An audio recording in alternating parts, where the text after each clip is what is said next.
Hello students, welcome back to college Anna guide YouTube channel. ನಾನು ಈ ವಿಡಿಯೋದಲ್ಲಿ ಇವಾಗ K A third round NEET court case ನಡೀತಾ ಇತ್ತಲ್ವಾ ಸ್ಟೂಡೆಂಟ್ಸ್ ಮತ್ತು ಕೆ ಎ ಮಧ್ಯೆ. ಸೊ ಅದ್ರ ರಿಸಲ್ಟ್ ಏನಾಗಿದೆ, ಫೈನಲ್ ರಿಸಲ್ಟ್ ಬಂದಿದೆ ಡಿಸೆಂಬರ್ 5th. ಸೊ ಯಾರು ವಿನ್ ಆದರು, ಏನೇನು ಕೋರ್ಟ್ ಕಡೆಯಿಂದ ಆರ್ಡರ್ ಕಾಪಿ ಬಂದಿದೆ, ಕೆ ಇ ಎ ನೆಕ್ಸ್ಟ್ ಏನೇನು ಪ್ರೊಸೆಸ್ನ ಫಾಲೋ ಮಾಡಬೇಕು, ಮತ್ತು K E A third round ನಡೀತಾ ಇತ್ತಲ್ವಾ ಅದ್ರದ್ದು ಲಾಸ್ಟ್ ಡೇಟ್ ಏನಿದೆ, ಅಲ್ಲಿವರೆಗೂ ಎಷ್ಟು ಸ್ಟೇಜಲ್ಲಿ ಅಲಾಟ್ಮೆಂಟ್ ಪ್ರೊಸೆಸ್ನ ನಡೆಸಬೇಕು, ಯಾರೆಲ್ಲ ಅಲವ್ ಇದ್ದೀರಾ ಅನ್ನೋದನ್ನ ಕ್ಲಿಯರಾಗಿ ಇದರಲ್ಲಿ ಹೇಳ್ತೀನಿ. ಇದು ಕೋರ್ಟ್ ಕಡೆಯಿಂದ ಬಂದಿರೋ ಆರ್ಡರ್ ಕಾಪಿ. ಲೈಕ್ ಕೋರ್ಟ್ ಎಲ್ಲ ಏನೇನು ಸಜೆಸ್ಟ್ ಮಾಡಿದೆ ಅದಷ್ಟೇ ಪಾಯಿಂಟ್ಸ್ನ ನಾನು ಕ್ಲಿಯರಾಗಿ ಮೆನ್ಷನ್ ಮಾಡಿರ್ತೀನಿ. ಆಮೇಲೆ ಕೆ ಇ ಏನಾದರೂ ಪಬ್ಲಿಷ್ ಮಾಡಿದ್ರೆ ಅದನ್ನು ಕೂಡ ಮತ್ತೆ ನಾನು ನೆಕ್ಸ್ಟ್ ವೀಡಿಯೋಸ್ ಮಾಡಿಬಿಟ್ಟು ನಿಮಗೆ ತಲುಪಿಸ್ತೀನಿ. ಸೊ ಅದಕ್ಕೋಸ್ಕರ ಏನು ಮಾಡ್ತೀರಾ ಅಂದರೆ ನನ್ನ ಕಾಲೇಜ್ ಅಣ್ಣ ಗೈಡ್ ಯೂಟ್ಯೂಬ್ ಚಾನಲ್ನ ಸಬ್ಸ್ಕ್ರೈಬ್ ಮಾಡ್ಕೊಳ್ಳಿ, ಈ ವಿಡಿಯೋನ ಲೈಕ್ ಮಾಡಿ ಮತ್ತು ಕಮೆಂಟ್ಸ್ ಹಾಕಿ ಗೈಸ್. ನಿಮ್ಗೆ ಏನು ಕ್ವಶನ್ಸ್ ಇಲ್ಲ ನಾನೆಲ್ಲ ಕ್ಲಿಯರಾಗಿ ತಲುಪಿಸಿದ್ದೀನಿ ಅಂದರೂ ಕೂಡ ಥ್ಯಾಂಕ್ ಯು ಇಲ್ಲ ಅಂಡರ್ಸ್ಟ್ಯಾಂಡ್ ಅಂತ ಕಮೆಂಟ್ ಹಾಕಿ. ಸೊ ಅದಕ್ಕೆ ಏನಾಗುತ್ತೆ ಅಂದರೆ ನಮ್ಮ ಟೀಮ್ ಮೋಟಿವೇಟ್ ಆಗಿಬಿಟ್ಟು ನಿಮಗೆ ಇನ್ನೂ ಹೆಚ್ಚಿನ ಮಾಹಿತಿಯನ್ನು ಕ್ಲಿಯರಾಗಿ ತಲುಪಿಸೋಕ್ಕೆ ಹೆಲ್ಪ್ ಆಗುತ್ತೆ. ಸೊ ವಿಡಿಯೋನ ಲೈಕ್ ಮಾಡಿ, ಸೊ ಜಾಸ್ತಿ ಜನಕ್ಕೆ ತಲುಪುತ್ತೆ, ಸೊ ಎಲ್ಲ ಸ್ಟೂಡೆಂಟ್ಸು ಅಂಡರ್ಸ್ಟ್ಯಾಂಡ್ ಮಾಡ್ಕೋತಾರೆ ಅಂತ ಹೇಳ್ತೀನಿ. ಇವಾಗ ಬನ್ನಿ ಒಂದೊಂದಾಗಿ ಪಾಯಿಂಟ್ಸನ್ನು ನೋಡ್ತಾ ಹೋಗೋಣ. ಫೈನಲ್ ರಿಸಲ್ಟ್ ಏನಂತಂದರೆ ಡಿಸೆಂಬರ್ 5th ಬಂದಿದೆ. ಸ್ಟೂಡೆಂಟ್ಸ್ ಯಾರೆಲ್ಲ ಪಿಟಿಷನರ್ಸ್ ಕೇಸ್ ಹಾಕಿದ್ರಲ್ವ ಅವ್ರು ವಿನ್ ಆಗಿದ್ದಾರೆ. ಅವರಷ್ಟೇ ವಿನ್ ಆಗಿಲ್ಲ, ಅವ್ರ ಜೊತೆ ಸ್ಟೂಡೆಂಟ್ಸ್ ಎಲ್ಲ ಯಾರೆಲ್ಲ ಇದ್ದರೆ ಎಲ್ಲರೂ ವಿನ್ ಆಗಿದ್ದಾರೆ ಅಂತ ಹೇಳ್ತೀನಿ. ಆಮೇಲೆ ಇವಾಗ ಇಲ್ಲಿ ಬಂದುಬಿಟ್ಟು ಆರ್ಡರ್ ಕಾಪಿ ಕೋರ್ಟ್ ಕಡೆಯಿಂದ ಈ ರಿಲೇಟೆಡ್ ಕೇಸ್ ಬಗ್ಗೆ ಏನಾಗಿದೆ ಅಂದರೆ ಒಂದು ಆರ್ಡರ್ ಕಾಪಿಯನ್ನು ರಿಲೀಸ್ ಆಗಿದೆ. ಅದನ್ನು ನಾನು ಕ್ಲಿಯರಾಗಿ ಮೆನ್ಷನ್ ಮಾಡಿರ್ತೀನಿ. ಪಾಯಿಂಟ್ಸ್ ಸ್ವಲ್ಪ ಪಾಯಿಂಟ್ಸ್ ಇದೆ, ಎ ಟು ಇ ಪಾಯಿಂಟ್ಸ್ ಇದೆ, ಅದರಲ್ಲಿ ನಾನು ಕ್ಲಿಯರಾಗಿ ಹೇಳಿರ್ತೀನಿ. ನೀವು ಒಂದೊಂದು ಲೈಕ್ ನಾನು ಒಂದೊಂದು ಪಾಯಿಂಟ್ಸ್ನ ಕ್ಲಿಯರಾಗಿ ಮೆನ್ಷನ್ ಮಾಡ್ತಾ ಇರ್ತೇನಲ್ವ, ಅವಾಗ ನೀವು ತಿಳ್ಕೊಬೋದು ಗೈಸ್. ಏನಾದರೂ ನಿಮಗೆ ಕ್ವಶನ್ಸ್ ಇದ್ದರೂ ಕೂಡ ಕಮೆಂಟ್ ಮಾಡಿರಿ, ನಾನು ಮತ್ತೆ ನಿಮಗೆ ಕ್ಲಿಯರಾಗಿ ಮೆನ್ಷನ್ ಮಾಡಿರ್ತೀನಿ. ಎ ಪಾಯಿಂಟ್ ಏನು ಹೇಳುತ್ತೆ ಅಂತ ನೋಡೋಣ ಬನ್ನಿ. The petitions are allowed in part quashing the provisional seat allotment list dated 24th October 2025 ಅಂತಂದರೆ 24th October ಪ್ರೊವಿಷನಲ್ ರಿಸಲ್ಟ್ ಬಂದಿತ್ತು ಥರ್ಡ್ ರೌಂಡ್ದು. ಅದೇನಾಗಿದೆ ಅಂತಂತಂದರೆ ಇವಾಗ ಆ ರಿಸಲ್ಟ್ನ ಕೋರ್ಟ್ ಏನು ಹೇಳಿದೆ ಅಂತಂದರೆ ಕೆ ಇಗೆ ಡೈರೆಕ್ಷನ್ಸ್ ಕೊಟ್ಟಿದೆ, ಅದನ್ನು ರದ್ದು ಮಾಡಬೇಕು, ಕ್ಯಾನ್ಸಲ್ ಮಾಡಬೇಕು ಆ ಪ್ರೊವಿಷನಲ್ ರಿಸಲ್ಟು. ಇವಾಗ ಆಲ್ರೆಡಿ ಯಾರಿಗೆಲ್ಲ ಪ್ರೊವಿಷನಲ್ ರಿಸಲ್ಟಲ್ಲಿ ಸೀಟ್ ಬಂದಿತ್ತು third round provisional result 24th October, ಆ ಸೀಟ್ ನಿಮ್ಮದೆಲ್ಲ, ಓಕೆನಾ, ಮರ್ತ್ಬಿಡಿ. ಬಟ್ 99% 90% ಅದೇ ಸೀಟ್ ಸಿಗುತ್ತೆ ಅಂತ ಹೇಳ್ತಾರೆ ಎಲ್ಲರೂ. ಸಿಗ್ಬೋದು, ಬಟ್ ಇವಾಗಿರೋ ಸೀಟ್ನ ನಿಮ್ಮದು ಸೀಟ್ ಅಲ್ಲ, ಮತ್ತೆ ಇನ್ನೊಂದು ಸಲ ರೀರನ್ ಮಾಡ್ತಾರೆ, ಮತ್ತೆ ನಿಮಗೆ ಪ್ರೊವಿಷನಲ್ ರಿಸಲ್ಟ್ ಬರುತ್ತೆ, ಮತ್ತು ಆಮೇಲೆ ಫೈನಲ್ ರಿಸಲ್ಟ್ನ ಬರುತ್ತೆ, ಓಕೆನಾ. ಈ ಕೌನ್ಸಿಲಿಂಗ್ ಪ್ರೊಸೆಸ್ನ 3 ಸ್ಟೆಪ್ಸಲ್ಲಿ ಮಾಡಿ, 3 ಸ್ಟೇಜಸಲ್ಲಿ ಮಾಡಿ ಅಂತ ಗೈಡ್ ಮಾಡಿದ್ದಾರೆ. ಅದನ್ನು ಕೂಡ ನಾನು ನೆಕ್ಸ್ಟ್ ಹೇಳ್ತೀನಿ. ಏನಂತಂದರೆ ಇವಾಗ ಕೋರ್ಟ್ ಎಲ್ಲೂ ಮೆನ್ಷನ್ ಮಾಡಿಲ್ಲ ಹೊಸದಾಗಿ ಆಪ್ಷನ್ ಎಂಟ್ರಿ ಸ್ಟಾರ್ಟ್ ಮಾಡಿ ಆ ರೀತಿ. ಬಟ್ ಕೆ ಎ ಏನು ಡಿಸೈಡ್ ಮಾಡುತ್ತೆ ಅನ್ನೋದನ್ನ ನೋಡಬೇಕು.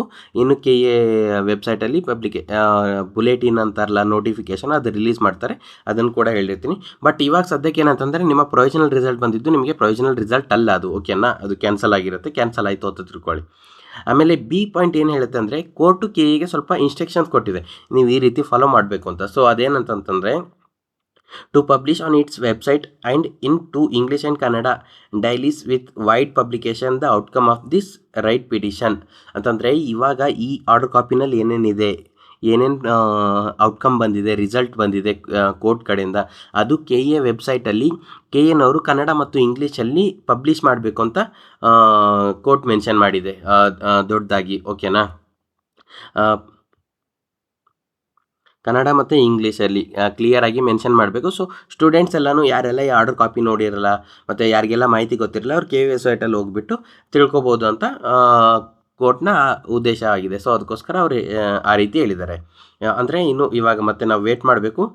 ಕೆ ಎ ವೆಬ್ಸೈಟಲ್ಲೂ ಪಬ್ಲಿಷ್ ಆಗುತ್ತೆ, ಮತ್ತು ಕೆ ಇ ಇನ್ನೊಂದು ನೋಟಿಫಿಕೇಷನ್ ರಿಲೀಸ್ ಮಾಡುತ್ತೆ, ಅವ್ರದ್ದು ಏನಿರುತ್ತೆ, ಅವ್ರು ಯಾವ ರೀತಿ ಪ್ರೊಸೆಸ್ನ ಫಾಲೋ ಮಾಡ್ತಾರೆ ಅಂತ. ಇವಾಗ ಬಿನಲ್ಲೇ 4 ಪಾಯಿಂಟ್ಸ್ ಇದೆ. B2 ಏನು ಹೇಳುತ್ತೆ ಅಂದರೆ to firstly undertake the process for allotment of additional seats 443 seats for those candidates who are permitted to participate, and this process shall be based on the option are already entered. ಅಂದರೆ ಏನು ಹೇಳುತ್ತಂದರೆ first K A should start the process of allotting the additional seat 443. ಅಂದರೆ K A ಇವಾಗ ಏನು ಮಾಡಬೇಕಂತಂದರೆ 443 seats ಏನಿತ್ತು ಅದನ್ನು ಅಲಾಟ್ಮೆಂಟ್ಗೋಸ್ಕರ ಮತ್ತೆ restart ಮಾಡಬೇಕಾಗುತ್ತೆ. These sheets must be allotted only the candidates. ಅಂದರೆ ಇದು ಯಾರೆಲ್ಲ ಎಲಿಜಿಬಲ್ ಆಗಿರ್ತಾರೆ ಎಲ್ರಿಗೂ ಪಾರ್ಟಿಸಿಪೇಟ್ ಮಾಡೋಕ್ಕೆ ನೀವು ರೈಟ್ಸ್ ಕೊಡಬೇಕು, ಎಲ್ಲರೂ ಪಾರ್ಟಿಸಿಪೇಟ್ ಮಾಡೋ ಥರ ಆಗಬೇಕು ಅಂತ ಹೇಳ್ತಾ ಇದ್ದಾರೆ. ಈ ಶೀಟ್ ಅಲಾಟ್ಮೆಂಟ್ ಪ್ರೊಸೆಸ್ ಯಾವ ರೀತಿ ಇರುತ್ತೆ ಅಂತಂದರೆ ಸ್ಟೂಡೆಂಟ್ಸ್ ಆಲ್ರೆಡಿ ಆಪ್ಷನ್ ಎಂಟ್ರಿ ಮಾಡಿರ್ತಾರಲ್ವ, ಆ ರೀತಿ ಆ ಬೇಸಸ್ ಮೇಲೆ ಇರುತ್ತೆ. ಬಟ್ ಇದು 443 ಏನಂತಂದರೆ ಎಲ್ರಿಗೂ ಯಾರೆಲ್ಲ ಎಲಿಜಿಬಲ್ ಇದ್ದಾರೆ ಎಲ್ರಿಗೂ ಅಲೋ ಮಾಡಿ ಅಂತ ಕೋರ್ಟ್ನ ಹೇಳಿದೆ, ಓಕೆನಾ. ಮತ್ತು ಥರ್ಡ್ ಪಾಯಿಂಟ್ ಬಂದುಬಿಟ್ಟು to secondly undertake the process for the allotment of those additional seats which are not taken in the first stage as mention in the direction B to ಅಂದರೆ ಇದು 443 ಸೀಟ್ಸ್ ಗೈಸ್, ಓಕೆನಾ. ಆಮೇಲೆ fourth point ಏನಂದರೆ to next undertake the process for allotment of the consequential seats 377 seats ಅಂತ mention ಮಾಡಿದ್ದಾರೆ order ಕಾಪಿಯಲ್ಲಿ. And the seats that remain after the process under the direction of B2 and B3 ಅಂದರೆ ಈ points. B2 already explain ಮಾಡಿದ್ದೀನಿ, ಇವಾಗ B3 B4 explain ಮಾಡ್ತೀನಿ ನೋಡಿ. First KE ಏನು ಮಾಡಬೇಕಂತಂದರೆ 443 ಅಡಿಷ್ನಲ್ ಸೀಟ್ಸ್ಗೆ ಇದು ಮಾಡಬೇಕಾಗತ್ತೆ, ಆಪ್ಷನ್ ಎಂಟ್ರಿನ ಸ್ಟಾರ್ಟ್ ಮಾಡಬೇಕಾಗುತ್ತೆ. ಈ ಆಪ್ಷನ್ ಎಂಟ್ರಿ ಬಂದುಬಿಟ್ಟು ತ್ರೀ ಸ್ಟೇಜಸಲ್ಲಿ ಆಗುತ್ತೆ. ಸೆಕೆಂಡ್ ಸ್ಟೇಜ್ ಬಂದುಬಿಟ್ಟು KA will ಅಲೌಟ್ the extra seats that remain after step 1. ಅಂದರೆ ಈ 443 ಸೀಟ್ಸ್ ಆದಮೇಲೆ ಮತ್ತು ಈ 443 ಇಲ್ಲಿ ಯಾವುದಾದ್ರೂ ಸೀಟ್ಸ್ ಉಳ್ಕೊಂಡ್ರೆ ಅದಕ್ಕೋಸ್ಕರ ಮತ್ತೇನಂತಂದರೆ ಸೀಟ್ ಅಲಾಟ್ಮೆಂಟ್ ಪ್ರೊಸೆಸ್ನ ಸ್ಟಾರ್ಟ್ ಮಾಡಬೇಕು ಅಂತ ಹೇಳಿದ್ದಾರೆ ಕೋರ್ಟ್ ಕಡೆಯಿಂದ. ಇನ್ನೊಂದು ಥರ್ಡ್ ಸ್ಟೇಜ್ ಯಾವ ಥರ ಅಂತಂದರೆ KA will ಅಲೌಟ್ the consequential seats and any other seats left. ಏನಂದರೆ ಕಾನ್ಸಿಕ್ವೆನ್ಷಿಯಲ್ ಸೀಟ್ಸ್ಗೆ ಇನ್ನೊಂದು ಸಲ ಇದು ಮಾಡಬೇಕು, ಅಲಾಟ್ಮೆಂಟ್ ಪ್ರೊಸೆಸ್ನ ಸ್ಟಾರ್ಟ್ ಮಾಡಬೇಕು. ಮತ್ತು ಅದ್ರ ಜೊತೆ ಯಾವುದಾದ್ರೂ ಸೀಟ್ಸ್ ಇದ್ದರೆ ರಿಮೈನಿಂಗ್ ಸ್ಟೇಜಸಲ್ಲಿ ರೌಂಡಲ್ಲಿ ಅದನ್ನು ಕೂಡ ಇದರಲ್ಲಿ ಇನ್ಕ್ಲೂಡ್ ಮಾಡಿಬಿಟ್ಟು ರೀನರ್ನ್ ಮಾಡಬೇಕಂತ ಹೇಳ್ತಾ ಇದ್ದಾರೆ, ಓಕೆನಾ ಗೈಸ್. ನನಗನ್ಸಿರೋ ಪ್ರಕಾರ KA ಮತ್ತೆ ಇನ್ನೊಂದು ಸಲ ಆಪ್ಷನ್ ಎಂಟ್ರಿಗೆ ಪೋರ್ಟಲ್ನ ಓಪನ್ ಮಾಡುತ್ತೆ ಅಂತ ಅನಿಸುತ್ತೆ. ಏನಕ್ಕಂತಂದರೆ ಆಲ್ರೆಡಿ ಮಿಕ್ಸಪ್ ಆಗಿದೆ, ಮೆಸಪ್ ಆಗಿದೆ, ಮತ್ತು ಜಾಸ್ತಿ ಜನ ಎಲ್ಲ ಕನ್ಫ್ಯೂಸ್ ಮಾಡ್ಕೊಂಡಿದ್ದಾರೆ. ಸೊ ಈ 443ಗೆ ಕೋರ್ಟ್ ಹೇಳಿರೋ ಪ್ರಕಾರ ಯಾರೆಲ್ಲ ಎಲಿಜಿಬಲ್ ಇದ್ದಾರೆ ಅವರಿಗಷ್ಟೇ ಇದು ಮಾಡಿರ್ತಾರೆ. ಆಮೇಲೆ ಉಳ್ಕಿದ್ದು ಸೆಕೆಂಡ್ ಮತ್ತು ಥರ್ಡ್ ಸ್ಟೇಜ್ ಇರುತ್ತಲ್ಲ ಅದಕ್ಕೆ ಎಲ್ರಿಗೂ ಅಲೌ ಮಾಡ್ತಾರೆ ಅಂತ ಅನಿಸುತ್ತೆ. ಸೊ ವೇಟ್ ಮಾಡೋಣ KA ಏನು ಹೇಳುತ್ತೆ ಅಂತ. ಸೊ ಇದೇ ಫೈನಲ್ ಅಲ್ಲ ನಾನು ಹೇಳಿರೋದು, KA ಕಡೆಯಿಂದ ವೇಟ್ ಮಾಡೋಣ, ಓಕೆನಾ. ಇನ್ನೊಂದು ಸಿ ಪಾಯಿಂಟ್ ಬಂದುಬಿಟ್ಟು the entire process in the terms of direction at B shall be completed by 17th December. 17th December ಒಳಗೆ ಈ B-ನಲ್ಲಿ ಹೇಳಿದೆ ಅಲ್ವಾ 4 ಪಾಯಿಂಟ್ಸ್ ಎಲ್ಲನೂ ಕಂಪ್ಲೀಟ್ ಆಗಬೇಕಂದ್ರೆ ಆಪ್ಷನ್ ಎಂಟ್ರಿ ಪ್ರೊಸೆಸ್ನ ಕಂಪ್ಲೀಟ್ ಆಗಬೇಕು, ಸೀಟ್ ಅಲಾಟ್ಮೆಂಟ್ ಪ್ರೊಸೆಸ್ ಕಂಪ್ಲೀಟ್ ಆಗಬೇಕು ಅಂತ 17th ಡಿಸೆಂಬರ್ ಒಳಗೆ ಆಗಬೇಕಂತ ಕೋರ್ಟ್ನ ಹೇಳಿದೆ. ಆಮೇಲೆ ಡಿ ಪಾಯಿಂಟ್ ಬಂದುಬಿಟ್ಟು ಏನಂತಂದರೆ the NMC is called upon the consider granting approval for list submitted by the KA in terms of the direction C notwithstanding the delay. ಅಂತಂದರೆ NMC ಕೂಡ ಕೋರ್ಟ್ ಏನಂತಂದರೆ ನೋಟಿಫಿಕೇಷನ್ ಕಳಿಸಿದೆ, ಅಪ್ರೂವಲ್ ಕೊಡಿ KEಗೆ ಏನಂದರೆ 17th December ಒಳಗೆ ಎಲ್ಲ ಪ್ರೊಸೆಸ್ನ complete ಮಾಡ್ಕೊಳ್ಳೋದಕ್ಕೆ ಅಪ್ರೂವಲ್ ಕೊಡಿ. 17th ಡಿಸೆಂಬರ್ ಆದಮೇಲೆ KE ಏನಂತಂದರೆ ನಿಮಗೆ ಡೇಟಾನ ಪ್ರೊವೈಡ್ ಮಾಡಿರುತ್ತೆ. 2025 ಥರ್ಡ್ ರೌಂಡಲ್ಲಿ ಎಲ್ಲ ಸೀಟ್ ಅಲಾಟ್ಮೆಂಟ್ ಆಗಿರುತ್ತೆ. ಮತ್ತು ಇದು ಏನೆಲ್ಲ ಇನ್ನು ಮೆಡಿಕಲ್ ಯಾವ್ಯಾವ ಕಾಲೇಜ್ಗೆ ಯಾವ್ಯಾವ ಸ್ಟೂಡೆಂಟ್ಸ್ ಎಲ್ಲ ಅಡ್ಮಿಷನ್ ತೊಗೊಂಡಿದ್ದಾರೆ ಅನ್ನೋದನ್ನ ಡೇಟಾನ 17th ಡಿಸೆಂಬರ್ ಆದಮೇಲೆ ನಿಮಗೆ ಲಿಸ್ಟ್ನ ಸಬ್ಮಿಟ್ ಮಾಡುತ್ತೆ. ಸೊ ಅದಕ್ಕೋಸ್ಕರ ಈ ಡಿಲೇನ ಇದು ಮಾಡಿಕೊಂಡು ಪರ್ಮಿಷನ್ ಕೊಡಿ ಅಂತ ಕಳಿಸಿದ್ದಾರೆ, ಓಕೆನಾ. ಆಮೇಲೆ ಈ ಪಾಯಿಂಟ್ ಬಂದುಬಿಟ್ಟು the NMC vent it purpose additionally intake for the next academic year. ಈ ಪಾಯಿಂಟ್ ಏನು ಹೇಳುತ್ತೆ ಅಂತಂದರೆ ಸ್ಟೂಡೆಂಟ್ಸ್ ಇವಾಗ ನೆಕ್ಸ್ಟ್ ಇಯರು ಅಂತಂದರೆ 2026 ಯಾರೆಲ್ಲ ಬರ್ತಾರೆ ಮತ್ತು 27 ಇವಾಗ ಕಂಟಿನ್ಯೂಯೇಷನ್ ಏನಾಗುತ್ತೆ ಅಂದರೆ ಮೇ ಎಂಡ್ ಒಳಗೆ, ಓಕೆನಾ ಗೈಸ್, May 31 ಒಳಗೆ ಯಾವುದೆಲ್ಲ ಸೀಟ್ಸ್ ಆ್ಯಡ್ ಆಗಿರುತ್ತೆ ಅದನ್ನು ಆ ಪರ್ಟಿಕ್ಯುಲರ್ ಇಯರಲ್ಲೇ ಕನ್ಸಿಡರ್ ಮಾಡಿಬಿಟ್ಟು ಸೀಟ್ ಅಲಾಟ್ಮೆಂಟ್ಗೆ ಇದು ಪ್ರೊಸೆಸ್ನ ಫಾಲೋ ಮಾಡಿ. ಫಾರ್ ಎಕ್ಸಾಂಪಲ್ 2026 ಮೇ ಎಂಡ್ ಒಳಗಡೆ ಇನ್ನೂ ಒಂದು 50 ಸೀಟ್ಸ್ ಇನ್ಕ್ರೀಸ್ ಆಯ್ತಿಲ್ಲ, 100 ಸೀಟ್ಸ್ ಇನ್ಕ್ರೀಸ್ ಆಯ್ತು ಅಂದರೆ ಅದು 2026 ಯಾರೆಲ್ಲ ಸ್ಟೂಡೆಂಟ್ಸ್ ಪಾರ್ಟಿಸಿಪೇಟ್ ಮಾಡಿರ್ತಾರೆ ಅವರಿಗೇ ಎಲಿಜಿಬಲ್ ಆಗಿರುತ್ತೆ, ಅವರಿಗೇ ಅಲೌಟ್ ಆಗುತ್ತೆ.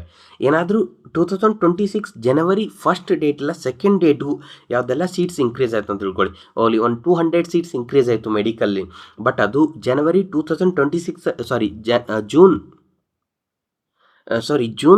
2026 ಫಸ್ಟ್ ಡೇಟ್ಗೆ ಯಾವುದೆಲ್ಲ ಸೀಟ್ಸ್ ಇನ್ಕ್ರೀಸ್ ಆದರೂ ಅದು 2027 ಸ್ಟೂಡೆಂಟ್ಸ್ಗೆ ಅಲೌಟ್ ಆಗುತ್ತೆ, ಅವ್ರಿಗೆ ಕನ್ಸಿಡರ್ ಆಗುತ್ತೆ. 2026 ಅಲ್ಲ, ಮೇ ಎಂಡ್ ಒಳಗಡೆ ಏನಾದರೂ ಸೀಟ್ ಇನ್ಕ್ರೀಸ್ ಆದರೆ ಅದು ನೋಟಿಫಿಕೇಷನ್ ಇದ್ದರೆ NMC ಪಬ್ಲಿಷ್ ಮಾಡಬೇಕು. ಸ್ಟೇಟ್ ಕೌನ್ಸಿಲಿಂಗ್ ಪ್ರೊಸೆಸ್ ಕಮಿಟಿ ಇರುತ್ತಲ್ಲ ಅವರಿಗೆ ಅದನ್ನು ರಿಲೀಸ್ ಮಾಡಿಬಿಟ್ಟು ಅವ್ರು ಕೂಡ ಪಬ್ಲಿಷ್ ಮಾಡೋ ಥರ ಹೇಳಬೇಕಂತ ಕೋರ್ಟ್ನ ಆರ್ಡರ್ ಮಾಡಿದೆ ಗೈಸ್, ಓಕೆನಾ. ಅಂದರೆ ನೆಕ್ಸ್ಟ್ ಇಯರ್ ಅಂದರೆ ಯಾವುದೇ ಶೀಟ್ ಅಡಿಷ್ನಲ್ ಮಿಕ್ಸಪ್ ಆಗೋದಾಗಲಿ ಆ ಥರ ಕನ್ಫ್ಯೂಷನ್ ಆಗೋದಾಗಲಿ ಆಗೋದಿಲ್ಲ, ಕ್ಲಿಯರ್ ಆಗಿರುತ್ತೆ.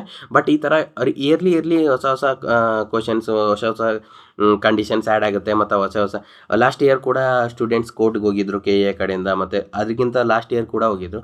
ಸೊ ಈ ಜರ್ನಿನೇ ಇದೆ, ಹಿಂಗೆ ಹೋಗಿರುತ್ತೆ. ಬಟ್ ಹೊಸ ಪ್ರಾಬ್ಲಮ್ಸ್ನ ಕ್ರಿಯೇಟ್ ಆಗ್ತಾ ಇರುತ್ತೆ. ಸೊ ಹೀಗೆ ಇದು ಮಾಡ್ತಾ ಹೋಗೋಣ. ಸೊ ಯಾರೆಲ್ಲ ನನ್ನ ವೀಡಿಯೋನ ನೋಡಿದ್ದೀರಾ ಲೈಕ್ ಮಾಡಿ, ಕಮೆಂಟ್ ಹಾಕಿ, ಹಂಗೆ ನಿಮ್ಮ ಫ್ರೆಂಡ್ಸ್ಗೆಲ್ಲ ಶೇರ್ ಮಾಡಿ. ಸೊ ಇನ್ಫಾರ್ಮೇಷನ್ನ ಬೇಗ ಅವರಿಗೆಲ್ಲ ರೀಚ್ ಆಗಲಿ. Thank you guys. ಮತ್ತೆ ಸಿಗೋಣ. Finally college Anna guide YouTube ಚಾನಲ್ಗೆ ಸಬ್ಸ್ಕ್ರೈಬ್ ಮಾಡಿ guys. Okay, thank you, bye bye.